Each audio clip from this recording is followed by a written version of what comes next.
take my people with me. Together we are going to a brand new home, far across the river. Can you hear freedom calling, calling me to answer? Gonna keep on keeping on. I can feel it in my bones.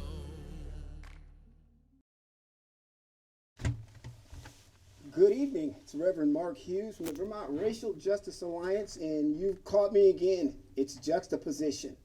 So we're here tonight, and boy, we've got a program for you, and just all kinds of stuff going on. There is so much to tell you, but before I do anything, I just want to take you away just really quickly just to an image that we have queued up for you right here. Take a look at that for about 5 seconds and tell me what you think. What we're looking at is a ballot, and it's actually Proposal 2. Yes, I know you haven't heard a lot about Proposal 2. Why? Why haven't you heard so much about Proposal 2? Well, you know, the truth is that it's hard to have a conversation about something that doesn't exist. What? That's the juxtaposition, right? It's just like, oh yeah, well this is Vermont, and we're the first state to abolish slavery. And oh, by the way, we have a ballot initiative that says we want to prohibit slavery and indentured servitude in all forms. How do those two things go together? How could it be that what we're looking at here is a constitutional amendment, that we're trying to amend the Constitution while at the same time it doesn't really seem hardly necessary to most folks, because after all, we are the first state to abolish slavery. So yeah, there's a lot to talk about, but before I go there, I got one more thing for you to look at real quick. If we just take a look at this, because this is the Constitution. This is the Constitution, and in fact, this is the first article of the Constitution, which means in our schools, if we were to read our Constitution to our children in our schools, it would take our teachers 30 seconds to get to this part of the Constitution. And what it says is that all persons are born equally free and independent and have certain natural, inherent, and unalienable rights, amongst which are enjoying and defending life and liberty, acquiring, possessing, and protecting property, and pursuing and obtaining happiness and safety. Therefore, no person born in this country or brought from overseas ought to be holden by law to serve any person or as a servant, slave, or apprentice after arriving to the age of 21 years, unless bound by the person's own consent after arriving to such age, or bound by law for the payment of debts, damages, fines, or the like. Huh. So, we've got something to kind of solve here, don't we? Because on one hand, what we have is we have a Constitution that clearly is telling us that slavery has not been abolished. So, unless we want to rely on cognitive dissonance and hold on to stories that we've been told in the past, or read the document where it clearly states slavery is abolished. So, there's a lot to settle here, but before we go too much further, I think it's really cool to have a conversation about process. My mother told me that process is the last thing you talk about before religion. So let's talk a little bit about process, because before we get too far down this road, I think it's very important for us to understand how we got to the place where we are. What does it mean to amend the Constitution in the state of Vermont? How does that process actually work in the state of Vermont? Well, I'm glad you asked. Here's part of that process. First, it can only happen every 4 years. It can only happen every 4 years. So in the state of Vermont, which is the most difficult state in the United States, probably, arguably, one of the most difficult states in which we have here to amend the Constitution, we can only do it every 4 years. In addition to that, in those 4 years, it must pass the Senate with a 2/3 vote. It is non-amendable after it leaves the first committee. It must pass the House. And then in the second biennium, we have 2-year terms in our legislature. It must then pass the Senate again and the House. Oh, by the way, it must also have 2 public hearings. It must have a public hearing each time that it arrives in the House. So we have an incredibly complex process whereby which this ballot would actually reflect a constitutional amendment. Now we know that there are 2 constitutional amendments on this ballot. Largely what we've heard, though, is just of the one that is PR5, but nobody's really talking about PR2. Nobody's really talking about PR2. Here at this station, when I first heard that they were going to forego this segment for tonight, I pushed and escalated to be able to get back to you, because this is my last opportunity to take some time and to explain to viewers what PR2 is about, because nobody else seems to want to be able to do that. It doesn't seem as though the political will or the intestinal fortitude is there to have an honest conversation about PR2. You'll probably see a forum for PR5 here on this network as well. And yeah, I don't mind saying it. I just got finished fussing at these folks here because it doesn't seem as though they have arranged a forum for PR2. So we'll see how that works out. They told me I'm more than welcome to pursue that, but no, we'll let them do it. And if they do it or not, then we'll see. But yeah, I'm here, I'm pushing, and I think that we need to have, it's bad enough that we have folks on the right that are pushing back on this thing. And oh, by the way, this is not right or left. It's not blue or red. This is right or wrong. This is about a constitutional amendment that prohibits slavery. So everybody should be involved in this conversation. And we shouldn't have liberal progressives lacking the intestinal fortitude to even strike up a conversation about it. There, that's for you. Okay, so as we go on, I just wanted to let you know, secondly, this whole thing about abolishing slavery, well, obviously we didn't. Slavery was never abolished, so let's just get it out of our heads. There's a lot of things that we've learned that are just not true. These 2 things cannot exist at the same time. That is all. It's unfortunate that our parents have told us something that was not true.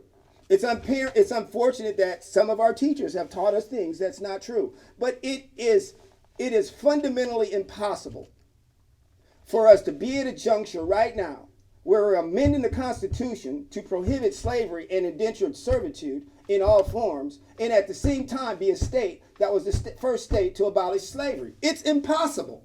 Those 2 things cannot exist at the same time.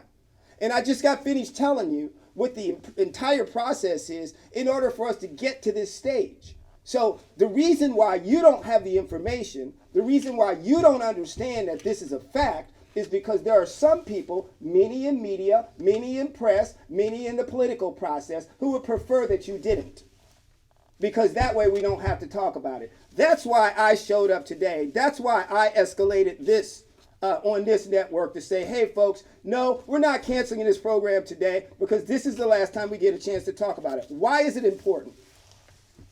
Well, there's a couple reasons why it's important, but before we go there, I got a video that I queued up for you. It's just going to take up maybe a minute or two, a video that I queued up for you, because I know sometimes these things are hard to process. We had a first African Landing Day event, which is, just so you know, this is the heart of our cultural empowerment initiatives with the Vermont Racial Justice Alliance. This is at the heart of all of the cultural empowerment work we do, because yes, in addition to platforms and initiatives, which is policy, which is the reason why we're talking about the constitutional amendment, we're also doing outreach and education and community engagement and support, as well as cultural empowerment. So during this event, we had a keynote speaker, Bishop Royster, who came in from DC. And I want you to see some of the things he said. And this really goes to this whole idea about when we think things are crumbling around us, when we think things are falling apart. I want you to be encouraged. Take a look at this. In this place, as we've heard other speakers lift up today, come this far by faith, learning and finding our way to a new tomorrow, to a new way of being. And perhaps if we were to look back to the book of Esther, perhaps for such a time as this, perhaps because of George Floyd and Breonna Taylor and Ahmaud Arbery and Mike Brown and Trayvon Martin, perhaps in this particular moment, we might find our way to the undiscovered country. Perhaps in this moment, if we have faith enough to believe that we can find healing and reconciliation, if we can find ways to walk together with one another and lean into this new America, to become architects of a new America, not the one of the 1600s, and not the one of the 1700s, and not the one of the 1800s, and not the one of the 1900s, and not the ones of the 20s, or the 21st century, but to become architects of a new America. Perhaps in this moment, if we have faith enough to believe that what we see falling down around us is not falling down in a bad way, but it's collapsing so that we can build something new.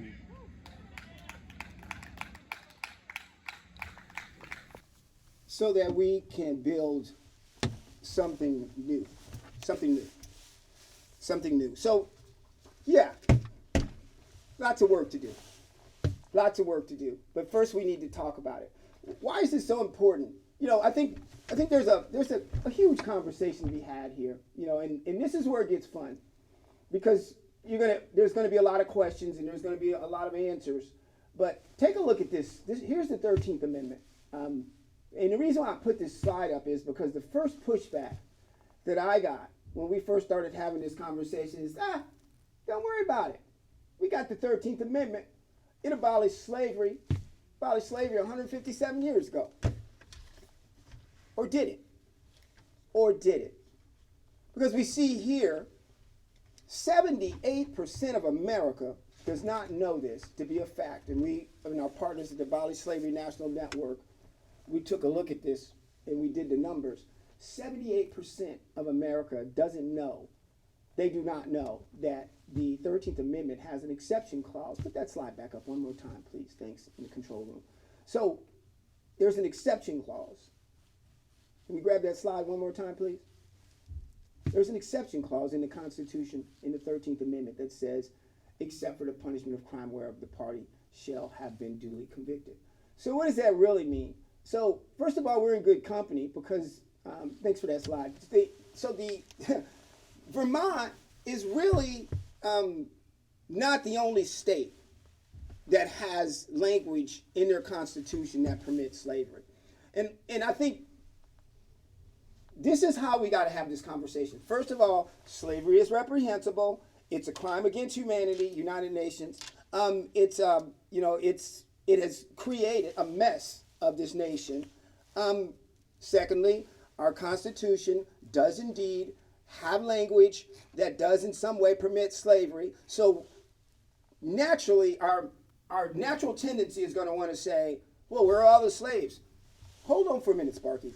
So again, our Constitution has language today that permits slavery. Hard stop. So that is where this conversation begins. That's where this conversation begins. It's not about where we see slavery. How would you know it if you saw it anyway? Because we've always been a state that has permitted slavery in some form or another, and we've always been a nation that has permitted slavery in some form of another. I refer you post-1865 to the exception clause in the 13th Amendment. This is not splitting hairs. This is just who we are. So as we're having this conversation about slavery here, we have to think of it as an institution of how it exists in America. And I think the reason why that's important is because then we understand that pornographic levels of wealth were created with this institution, as well as what was created was a certain group of people who were the benefactors of poverty. And that is why most black people are poor. Now, most poor people are white, of course, but most black people are poor. So now we get into policy conversations, which is kind of the reason why we started this in the first place, because we didn't start with this particular constitutional amendment. We didn't start in our policy work with this particular constitutional amendment. What we did was we started our policy work by, if you just take a look at this slide here, by looking at, other ways in which we can go and approach addressing policy as a resolution to eradicate systemic racism from a policy perspective. And you see here, not just in the statewide, but also the city of Burlington as well. Thank you for that slide. So the thing I'm getting at here is that it's bigger than this, because what we're connecting here is we're connecting this to systemic racism. Next slide, please. So if you take a look at this right here, what you see on this slide that's coming up is that there are, and I think we may have had a little bit of a glitch here, but we'll keep working on it. We'll see if we can get that next slide up. Oh, there it is. So we see that this whole definition of systemic racism, we've been working in this area for quite some time.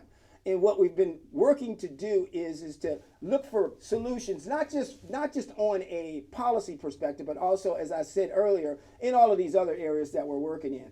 But this unjustly gained political and economic power, whites, and the continuing economic and other resources along these inequities along racial lines, this emotion-laden racist framing created by whites to maintain and rationalize their power and privilege, that's what's feeding into this entire conversation. That's why we can't really have it. Is because some people like to call it white fragility. And yeah, people have a tendency to cringe when they hear those words. But that's why we can't seem to muster the intestinal fortitude to have these conversations. That's why we can't seem to get the press to have real conversations about this. Why we can't seem to get community television to really give this equal time, say, for example, PR5. Why we can't seem to get our politicians to be able to articulate this in a way in which it should be properly framed, because there is a fragility and there is a natural tendency to want to recoil and to be able to justify and rationalize and to protect. This thing is auto-correcting. It is self-correcting. It's auto-healing. This thing that we call systemic racism. That's what's going on today. So if we don't get anything else out of what it is that we're doing in this work here with this constitutional amendment, what we ought to realize, what we ought to embrace is we ought to step back and look at ourselves during this work, during this constitutional amendment process. This constitutional amendment, it went through the exact same process as any other constitutional amendment, to include the one that's also on the ballot. It withstood the rigor that is required in order to qualify it to do so. So there is no constitutionally, legislatively, statutorily, there is no difference in terms of what the effort and time, if nothing else, there was probably more effort and time put in on proposal 2, beating and fighting and kicking and scratching, trying to get through the noise to be able to get this in front of you so you can understand that this is about systemic racism, that the systemic racism is the legacy of the institution of slavery. And if we can't get that through your head, then please just vote no. And we'll do this again in 4 more years.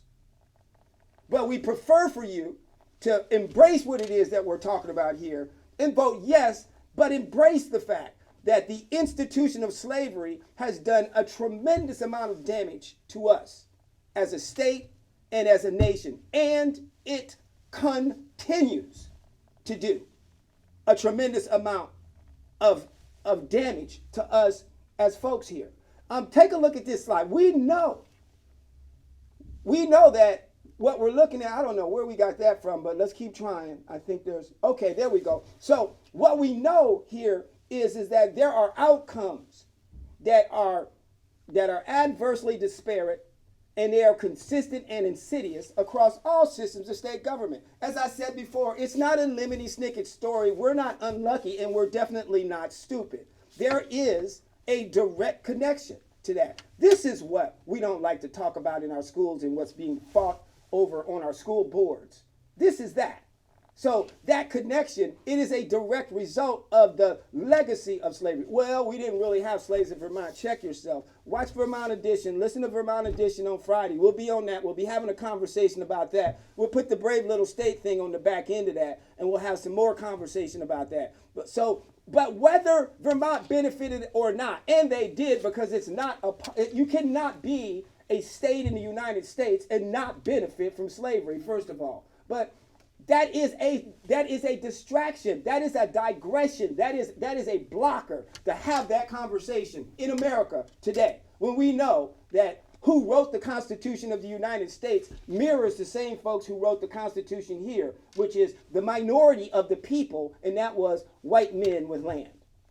So you can't write something like that and then 200 years later and put things in there like some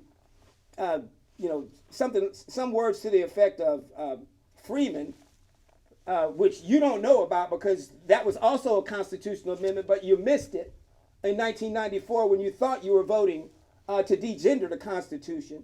And what we also saw from that is that 25 years later, that the legislature went and removed the language of Freeman from Title 17, which equals Chapter 42 of the Constitution. And you didn't know that either because it was under miscellaneous. And that is why language matters in our Constitution. But I digress. The point I'm really getting at is that there is a connection to the institution of slavery. And if nothing else, first and foremost, we should just not want the language in our Constitution. Moreover, I think it's more important that we just understand the connection of the institution of slavery to this legacy of slavery called systemic racism. And I think that is the reason why this is such an important bit of work that we're doing here.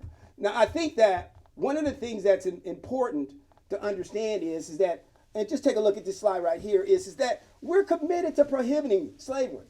We're this whole indentured servitude and all these forms, that the existing slavery exception clauses in the Vermont Constitution, they are not symbolic. That is what we are trying to get across to you. This is not symbolic work that's happening here.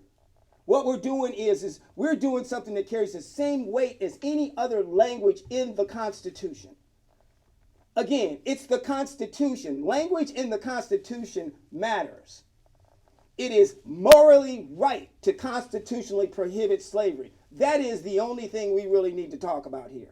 And we know that that monster that we call systemic racism, that's the reason why we're doing the work. Now, I want to just take you briefly, as I think we're moving towards closing.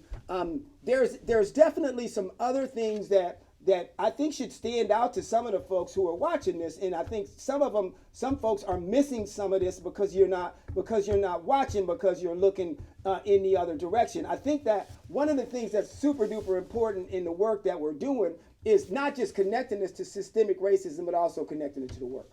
So I just want to throw that out there to let you know that in addition to the work that we're doing, we continue to do this work surrounding cultural empowerment, which is the reason why we instituted the Richard Kemp Center, which is the reason why the work continues across the legislative agenda that we're in preparation of. There's a slide on the Kemp Center right there. You can take a look at that real quick.